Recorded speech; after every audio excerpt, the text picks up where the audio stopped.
એ પણ અમે સ્વીકારીએ છીએ કે આજના સમયમાં ભાઈ ભાઈ વચ્ચે ભાદણ થાય છે. બાપુએ કીધું કે અમે કોઈને પેન નથી આપી શકતા. અમે બધા સ્વીકારી લીધું છે, પણ આપણે હવે એ બદલવાની જરૂર છે. તો મને એક વિનંતી છે અને આશા છે કે આ વાત અમે બદલશું અને એકતાથી અમે કામ કરશું. બે ભાઈઓ બાતે એની જગ્યા બે ભાઈઓ સાથે રહે અને સમાજને સુધારે એ વધારે અગત્યનું છે. મારા જેટલા પણ યુવાન ભાઈઓ અહીંયા ઉપસ્થિત છે, આપનેથી નમ્ર વિનંતી છે અને નમ્ર અપીલ છે કે માનસિક રીતે અને શારીરિક રીતે આપ મજબૂત રહ્યો અને ફિટ રહ્યો. બાપુએ બહુ સારું ઉદાહરણ આપ્યું કે મહાકુંભનો જ્યારે ઇન્ટરનેટમાં ચેક કરતા હતા લોકો વધારે પાકિસ્તાનમાં કરતા હતા, પણ આપણું ફોકસ એ છે, આપણું ધ્યાન. બાપુ આપની વાત 100% સાચી છે, પણ મારી એક લાગણી છે કે અમારું જે કોમ્પિટિશન છે એ ચાઇના અને અમેરિકા હોવું જોઈએ. પાકિસ્તાન જેટલી આબાદી તો આપણા ઉત્તર પ્રદેશમાં જ છે.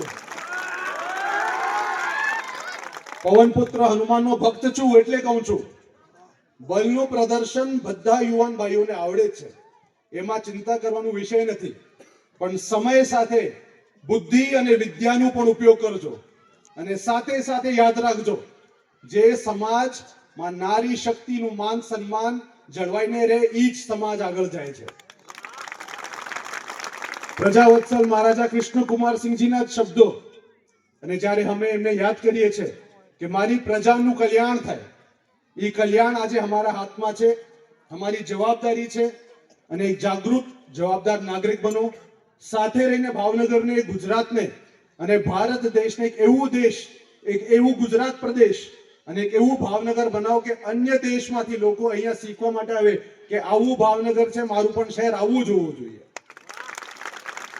વધારે સમય આપણું નથી લેવું, એટલું જ કહેવું છે કે આપણે જે માન સન્માન આપ્યું છે, જે દિલથી મને આજે અહીંયા બોલાવ્યું છે, હું ચોક્કસ કહી શકું છું મહેમાન તરીકે અહીંયા નથી આવ્યો, પણ પરિવારનો એક સદસ્ય તરીકે આવ્યો.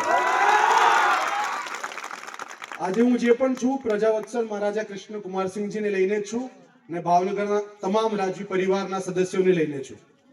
પ્રજાવત્સલ મહારાજા કૃષ્ણકુમારસિંહજીના સારા કાર્ય, એમની દૂરદિશા અને એમની મહેનતના ફળ આજે મને મળે છે. તો હું આપ મારી પ્રજા નથી, આપ મારા સાથી નગરજનો છો. અને જ્યારે પણ મારા સાથી નગરજનોને લાગે કે સેવાનો અવસર આપ મને આપવા માંગો છો, મારે લાયક કાંઈ પણ કામ હોય તો આપને બસ મને યાદ કરવાનું હોય. સરપંચ સાહેબ કાયમાં યાદ રાખજો, પરિવાર મંદિરની પ્રાણ પ્રતિષ્ઠા માટે તમામ સ્વયંસેવક, તમામ દાતાઓ, આપ સૌને મારા પ્રણામ અને પ્રણામ સાથે આભાર. કારણ કે મંદિરની પ્રાણ પ્રતિષ્ઠા માટે ગામમાં જ અગર એકતા ન હોય અને દાતાઓ ન મળે તો આપણે સંસ્કૃતિ કઈ રીતે જળવાઈને રાખશું. તો આપને મારા ખૂબ ખૂબ આભાર. સાથે સાથે જય માતાજી, ભારત માતા કી, ભારત માતા કી, વંદે વંદે, હર હર મહાદેવ.